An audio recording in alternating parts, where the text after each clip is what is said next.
Hi again, Teresa here. Welcome to the 11th day of Vlogmas.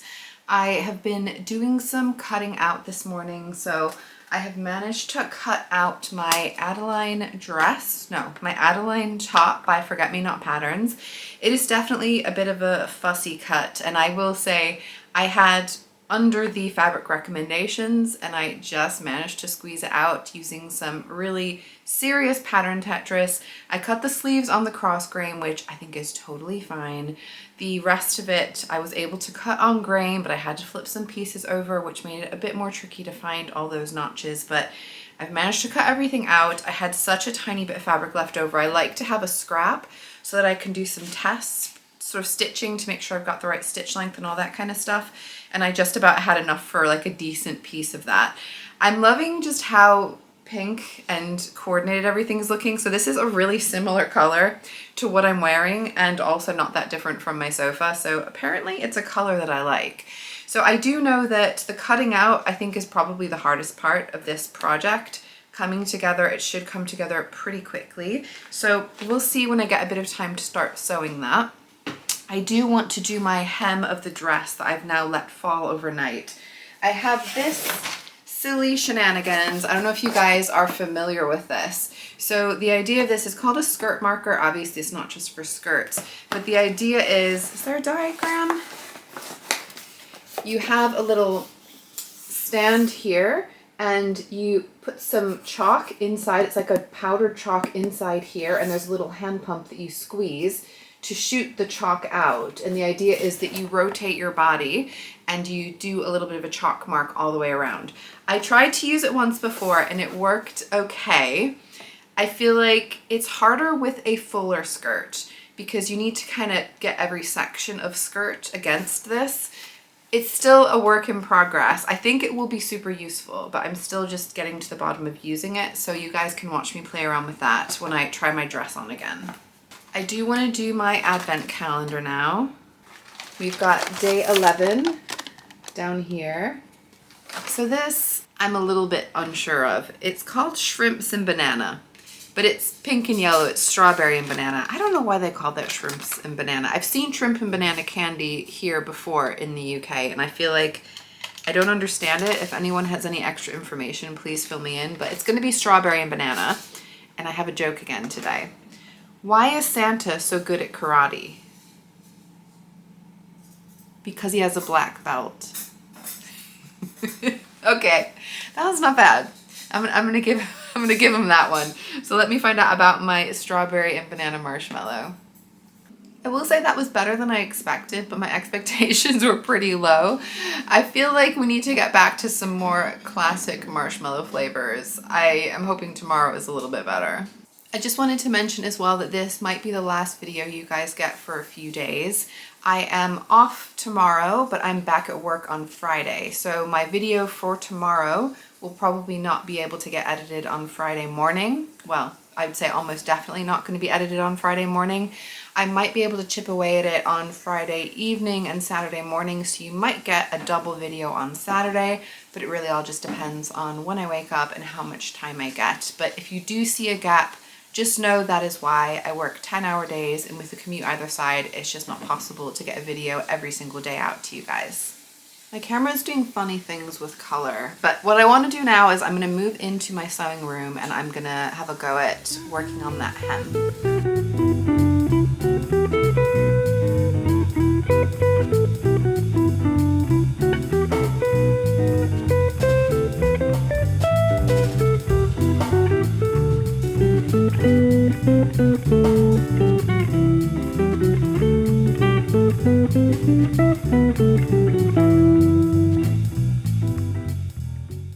So I think it is looking really good.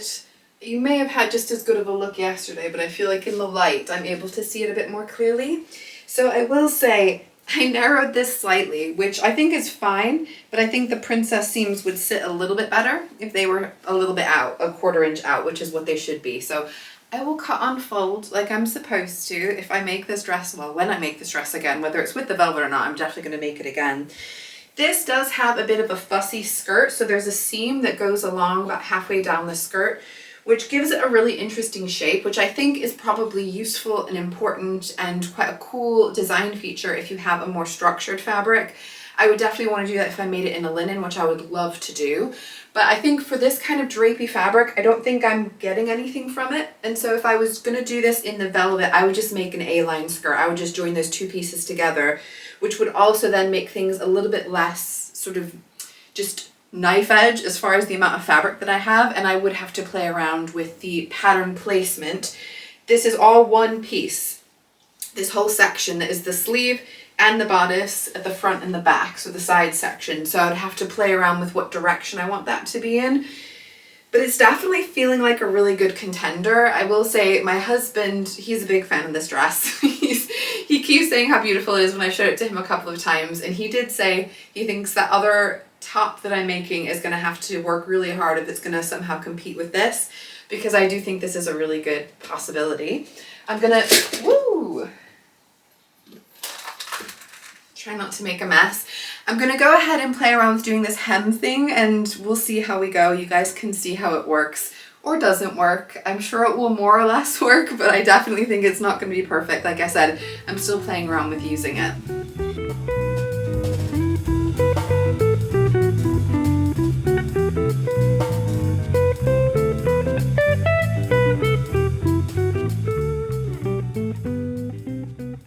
That was definitely successful. So if I show you guys, it's not like perfect. I don't have markings. Let me just get everything else out of the way. I don't have markings for every inch. There are some little gaps, but I can fill those gaps in. What's interesting in particular is this is the front of the dress, and because my bust pulls the fabric up, to get a straight line on the ground, it's a bit of a curve at the middle of the bust area, which is what I anticipated. So that kind of thing is why I wanted to do it this way rather than just folding it up and stitching it in place. So I should get a really nice, neat hemline, which is cool. If you are somebody who doesn't have someone who can pin your hem for you and you want to try and get a nice straight hem, I definitely recommend this. So the Prim skirt marker with aluminium rod. Not an ad, just definitely appreciating having this. It worked really well for me. So as far as the afternoon, because we are now getting into the afternoon, I'm going to have a bite to eat, and then I'm going to be doing some baking. So I did definitely want to make at least a couple of types of cookies, not at least one, and hopefully 2 types of cookies. But what I'm going to try and do is when cookies are in the oven, because often there's a period of like 8 minutes, 10 minutes where they're baking, I'm going to be sneaking away and chipping away at folding that hem in place, pressing it right where it is, finishing it, and then stitching it into place. Also, I may get a little bit of time here and there to look at my Adeline wrap top and possibly pin some bits while things are in the oven. Who knows, maybe even doing a little bit of sewing on this. We'll just have to wait and see. The other thing I've got going on this afternoon is I have a phone call planned with my oldest best friend from Chicago, Deanna. We catch up every so often and we have a plan to have a chat on the phone today at 3. So what I figure is that even if I'm baking, I still think that's a fun way to hang out. She can hang out with me while I'm baking. We would hang out and bake together, so it definitely feels appropriate. But for now, like I said, I need to get a little bit to eat and then I will get on with some baking.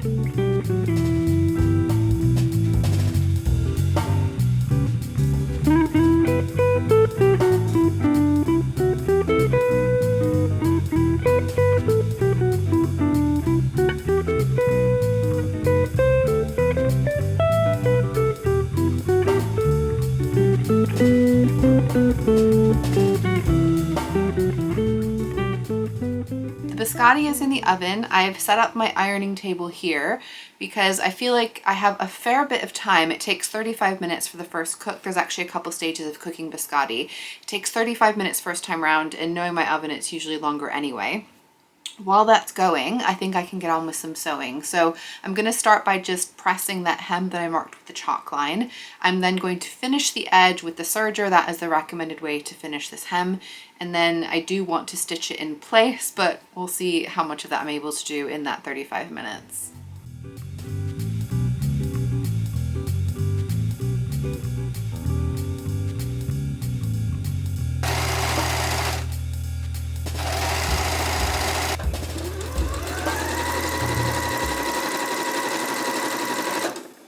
So we're done. We are hemmed. I am happy that it's all done. I'm gonna throw this into the wash. I feel like with these chalk marks, some of them you can kind of rub off, but I feel like it will be better if I can properly wash it. And what I would love to do is once I've got this finished, and the top that I'm thinking about is to get some proper photos of each outside. I don't know when, and think of me being outside because it's cold out there, but I feel like you can get better photos in natural light, and I want you guys to have a really good idea of what these two garments look like so you can help me decide which one to pick for my Christmas dress.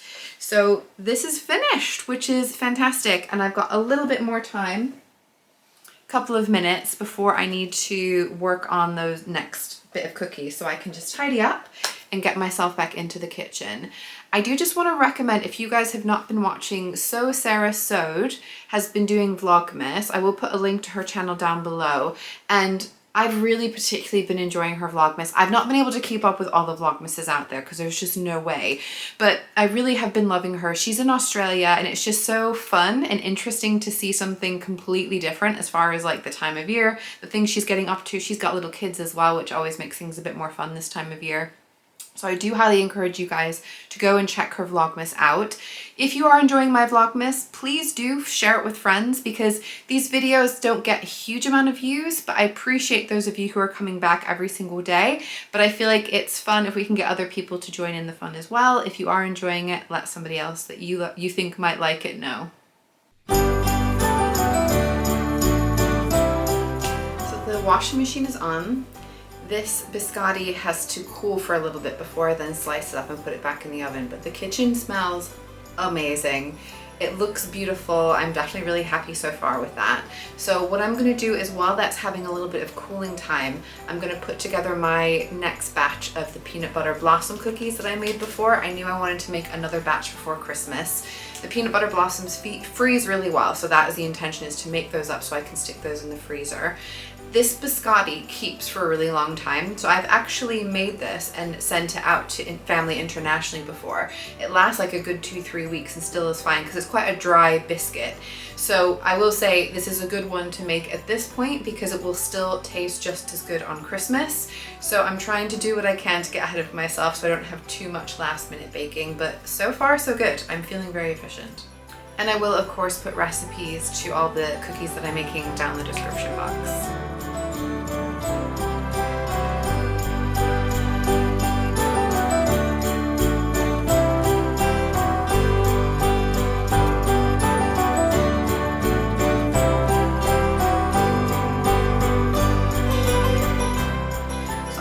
Chill this now for an hour. It's interesting because this dough is definitely thicker than the last time I made it. I think it's to do with the room temperature butter. So both times the butter had been at room temperature and it had been at room temperature for more than a day. But depending on the temperature of the room, it's going to be warmer or it's going to be colder and the butter will vary. So I wonder if that's why this one's a little bit thicker. I am still going to fridge it because I didn't refrigerate the last one and I felt like I should have done. I think that didn't help with them spreading a bit too much. So I'm still going to put this in the refrigerator for an hour, and in the meantime I can get on to the next stage with the biscotti.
I've just been having such a good afternoon. I'm feeling really good.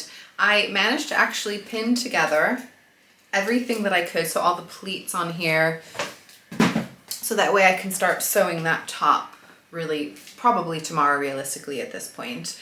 But I had such a great chat with my old friend Deanna. We are those like old best friends that when you talk to them, it's like you talked to them yesterday, even though it's been like months or years. It's just, you feel like you just roll into the same conversation.